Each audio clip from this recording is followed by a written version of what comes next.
En la primavera de 1220, en los bordes de la antigua tierra de Coruscant, una madre se quedó congelada mientras su hija de 14 años era arrastrada por soldados mongoles. La niña caminaba en silencio, con los ojos fijos en el suelo.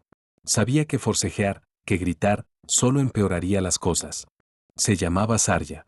Ese nombre, que antes su madre susurraba en canciones de cuna, ahora era solo otra entrada en los registros militares mongoles. Edad, estatura, cabello, tipo de cuerpo, todo catalogado con precisión burocrática. Ya no era una hija, ya no era una niña. Se había convertido en datos. Pero el destino de Sarya no era una tragedia aislada. Formaba parte de algo mucho más grande. Un sistema imperial que convirtió el cuerpo femenino en un arma. La conquista no se trataba solo de capturar tierras o tesoros. Se trataba de controlar poblaciones. La maternidad misma se transformó en un recurso político, registrado no en las crónicas de la victoria, sino escondido en la memoria genética de generaciones. Esto no era simplemente expansión militar. Era integración biológica. Las caravanas de cautivas en los siglos XII y XIII explican por qué. Siglos después, los estudios genéticos revelan rastros de sangre mongola en millones de personas a lo largo de Eurasia. El verdadero poder de Gengis Khan no estaba solo en sus campañas. Estaba en el legado humano que diseñó con una precisión escalofriante. Esta es la historia de cómo un hombre convirtió la reproducción en un instrumento del imperio y de por qué sus ecos siguen persiguiendo el presente. Para entender cómo llegamos aquí, debemos volver a Mongolia en 1162, cuando nació un niño llamado Temujin, en un mundo donde sobrevivir significaba quitarles a otros lo que tenían. Su tribu era pobre, marginada, hostigada constantemente por clanes más fuertes. Cuando Temujin tenía apenas 9 años, su padre fue envenenado por rivales tribales. Su madre, Oelun, quedó con varios hijos que alimentar. Sobrevivieron con raíces, pescado crudo, cualquier cosa que la tierra o los ríos les concedieran. Para el joven Temujin, el mundo se dividía en dos categorías, los que toman y los que son tomados. Cuando Temujin finalmente la encontró, Borte estaba viva, pero embarazada. De quién era el hijo que llevaba, él jamás podría saberlo. Y aún así, esa noche algo se cristalizó dentro de él. Las mujeres no eran solo botín de guerra. Eran el futuro. Y quien controlara ese futuro, controlaría el mundo. Temujin empezó a construir poder con una visión que iba más allá de la guerra. Notó lo que otros ignoraban. Después de las batallas, las tribus enemigas lloraban a sus muertos durante días. Los guerreros se quitaban la vida antes que someterse. Pero las mujeres, ellas resistían. Se adaptaban. Tenían hijos. Y esos hijos crecerían sabiendo quién había conquistado a sus madres. Para Temujin, eso no era una amenaza. Era una oportunidad. Si podía sistematizar el control sobre la reproducción, no necesitaría mantener guarniciones en cada ciudad conquistada para siempre. Con el tiempo, la gente se volvería mongola desde dentro. Sus administradores después lo llamarían el sistema de siembra permanente. No era filosofía abstracta. Era protocolo militar. Y los experimentos ya habían comenzado. La primera prueba a gran escala llegó en 1209 contra el reino Tangut. Los mongoles no descendieron como saqueadores salvajes. Avanzaron como una máquina. Junto a los guerreros cabalgaban escribas, administradores y médicos entrenados en anatomía femenina. Semanas antes del asedio, espías se infiltraron en ciudades Tangut para realizar censos secretos. ¿Cuántas mujeres? ¿Qué edades? ¿Qué linajes familiares? Cada detalle escrito en pergaminos que se convirtieron en los primeros registros industriales de violencia sexual en la historia. Cuando las ciudades cayeron, los mongoles ejecutaron o esclavizaron a los hombres. Pero a las mujeres las dividieron con precisión quirúrgica. Reproductoras primarias, de 14 a 30 años, sin defectos visibles. Reproductoras secundarias, de 31 a 40, preferiblemente con hijos ya. Descartes, menores de 14, mayores de 40 o enfermas. A las dos primeras categorías les marcaban las muñecas con tinta y las enviaban en caravanas construidas para seguir al ejército. El tercer grupo desaparecía. Estas caravanas no se parecían a nada visto antes. Eran jaulas rodantes diseñadas específicamente para el procesamiento humano. Compartimentos separaban a las recién capturadas de las ya embarazadas. Un carro llevaba mujeres que acababan de dar a luz. Otro confinaba a las consideradas improductivas, esperando una eliminación gradual. Los médicos mongoles experimentaban con hierbas que aceleraban la ovulación, dietas que aumentaban la fertilidad, incluso intentos quirúrgicos rudimentarios para arreglar problemas reproductivos. Las mujeres ya no eran personas. Eran ganado de cría. La burocracia era implacable. Cada violación registrada. Cada embarazo documentado. Cada nacimiento clasificado. Los bebés juzgados por rasgos físicos. Los bebés prometedores eran criados como mongoles. Los demás, destruidos en silencio. Algunas susurraban sus nombres reales al oído de sus bebés, esperando que el sonido sobreviviera. Otras se hacían marcas en su propia piel para recordar quiénes habían sido. Pero el sistema aplastaba la individualidad con una eficiencia aterradora. En una sola generación, estas mujeres se convirtieron en sombras de sí mismas.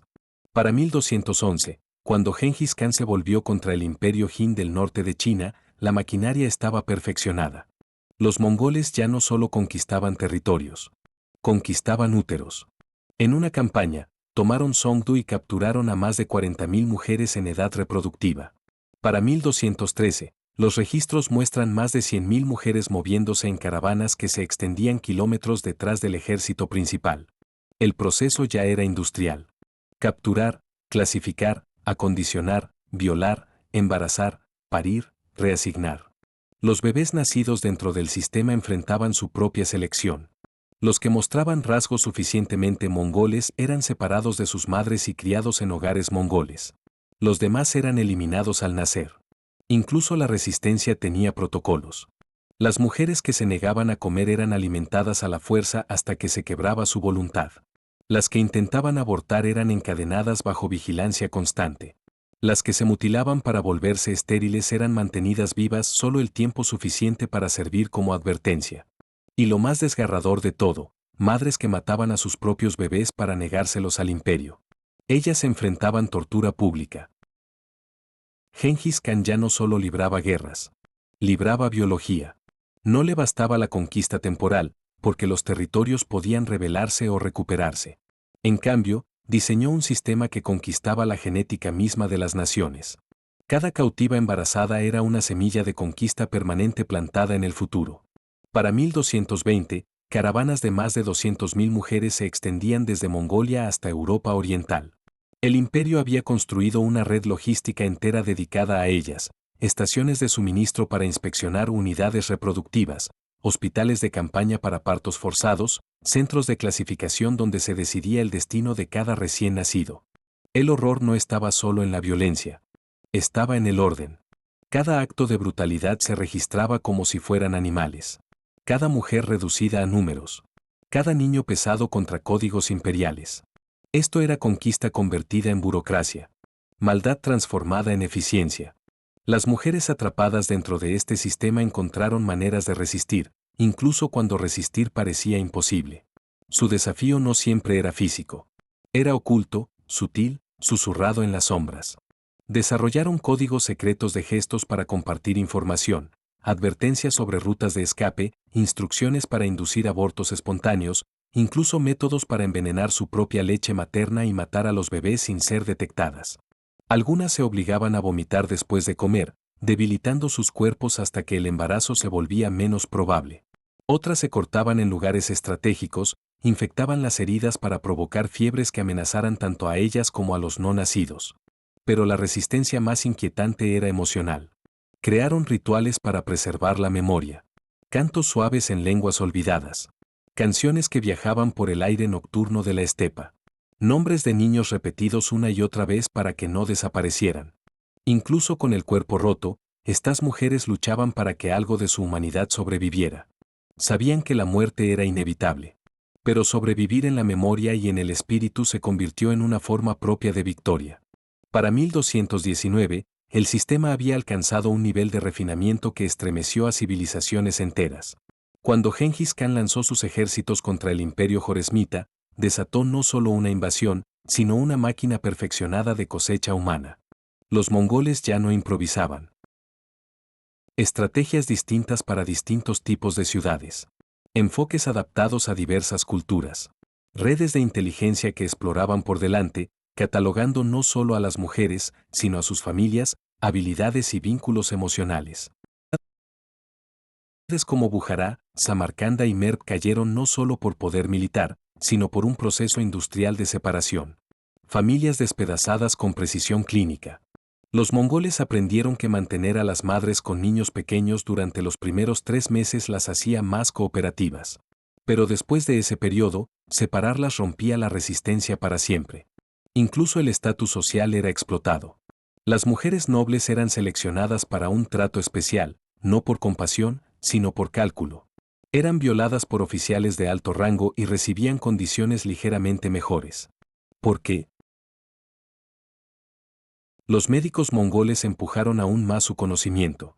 Experimentaron con hierbas para provocar ovulaciones múltiples, buscando gemelos o incluso trillizos.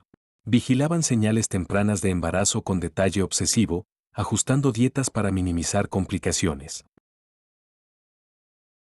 Para 1220, la escala desafiaba la comprensión.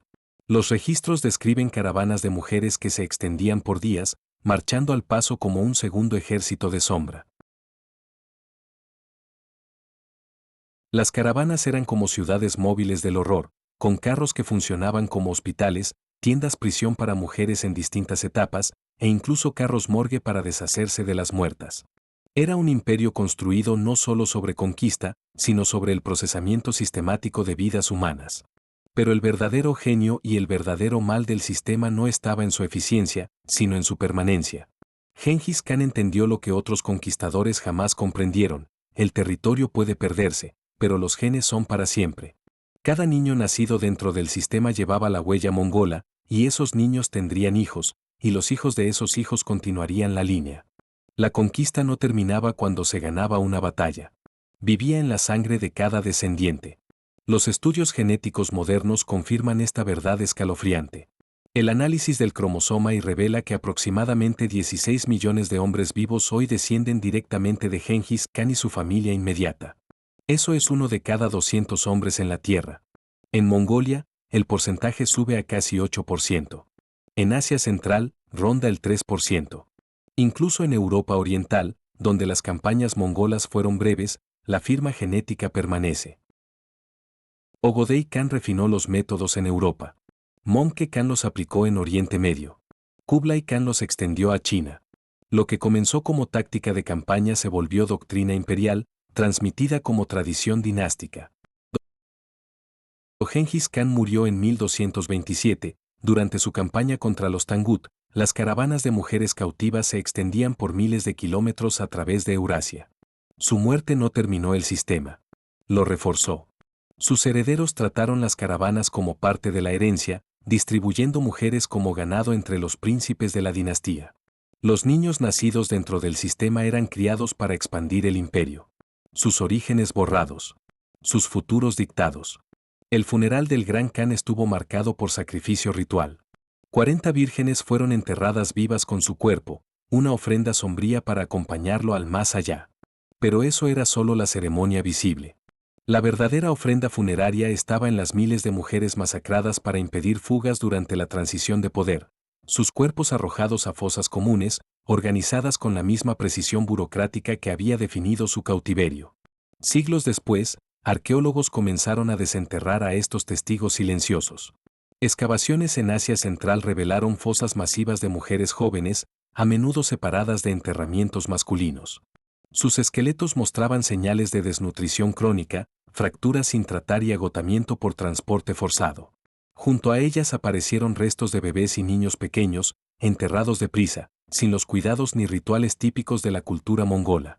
En una excavación cerca de Bujará, un hallazgo estremeció a los investigadores. Los esqueletos de una mujer y una adolescente enterradas lado a lado. El análisis de ADN confirmó que eran madre e hija. La madre era local. La hija, en cambio, había viajado lejos, probablemente arrastrada de un extremo del imperio a otro antes de colapsar finalmente en la marcha interminable de la caravana. Un círculo cruel que empezaba y terminaba en la misma tierra. Este sistema, mitad campaña militar, mitad estrategia biológica, no se parecía a nada que el mundo hubiera visto antes. No se trataba simplemente de territorio o recursos. Se trataba de remodelar a la humanidad misma. Los mongoles diseñaron un arma que sobrevivía a espadas, flechas y fuego. Un arma que dejaba cicatrices no solo en paisajes y ruinas, sino en el ADN de millones de personas vivas hoy. Y en el centro de todo estaba un solo hombre, Temüin, Gengis Khan. No solo conquistador de naciones, sino arquitecto de linajes. Su imperio no se construyó únicamente en el campo de batalla. Se construyó en los compartimentos ocultos de las caravanas, en los gritos de las mujeres, en las vidas robadas de los niños. Fue un imperio que convirtió los vientres en armas y la reproducción en un asunto de Estado. El horror del sistema de Gengis Khan no estaba solo en su escala. Estaba en su lógica. Cada paso era deliberado, calculado y justificado dentro de la maquinaria imperial. Los mongoles transformaron la crueldad en administración. Los soldados obedecían órdenes. Los escribas documentaban cada acto. Los médicos experimentaban con precisión fría, y los administradores medían el éxito en cifras, no en vidas destruidas. Lo que antes había sido brutalidad caótica del saqueo se convirtió en algo mucho peor, una burocracia del mal. Las mujeres atrapadas en el sistema lucharon de formas que los mongoles jamás pudieron cuantificar. Resistieron no con ejércitos, sino con memoria, con códigos secretos, con fragmentos de cultura guardados en susurros y canciones. Las madres marcaban sus cuerpos con cicatrices para recordarse quiénes habían sido. Pasaban mensajes ocultos con gestos. Recitaban nombres en la oscuridad para que el imperio no pudiera borrarlas por completo. Estas formas de resistencia nunca aparecieron en los registros oficiales. Eran demasiado pequeñas, demasiado humanas, para ser capturadas con tinta y pergamino. Pero eran reales. Eran supervivencia. El legado de Gengis Khan no murió con él. Sus sucesores expandieron el imperio por continentes, llevando el sistema consigo. Ögödei Khan condujo fuerzas mongolas hasta lo profundo de Europa, en Hungría, Polonia y más allá.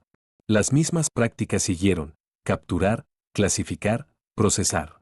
Möngke Khan, más tarde, extendió los métodos al corazón del mundo islámico durante campañas contra el califato abasí. Kublai Khan, quien estableció la dinastía Yuan en China, los aplicó a una escala aún mayor, integrando el sistema dentro del tejido social del imperio. Lo que comenzó como táctica se volvió tradición. En 1227, el funeral de Gengis Khan marcó el fin de su vida, pero no de su influencia.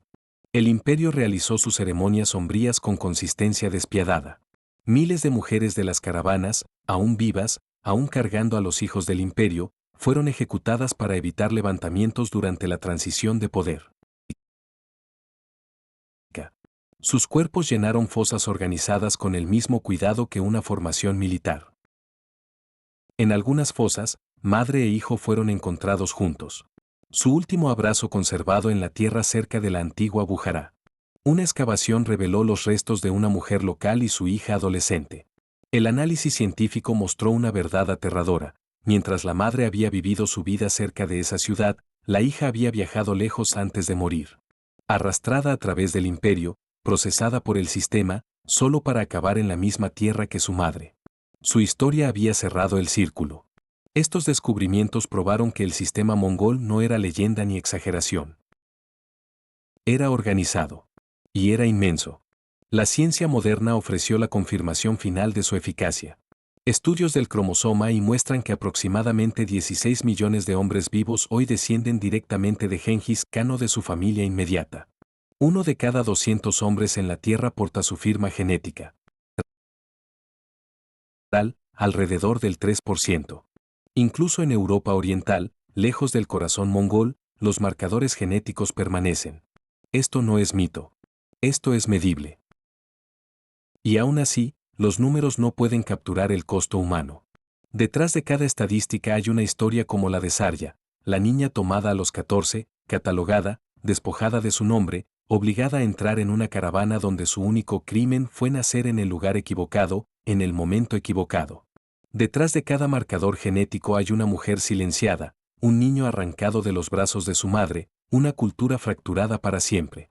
Los mongoles registraron sus victorias con precisión, pero las voces de las mujeres fueron excluidas de las crónicas.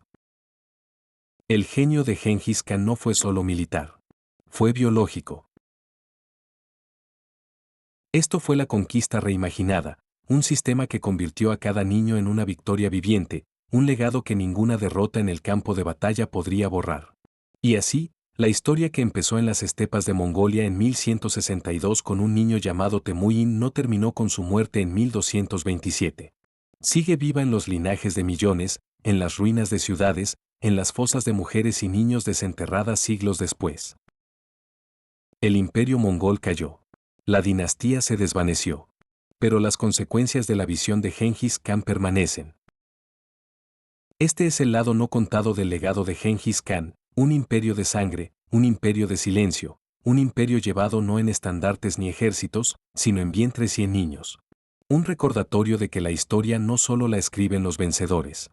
A veces se escribe en los huesos de los vencidos, en el ADN de los vivos, en los nombres susurrados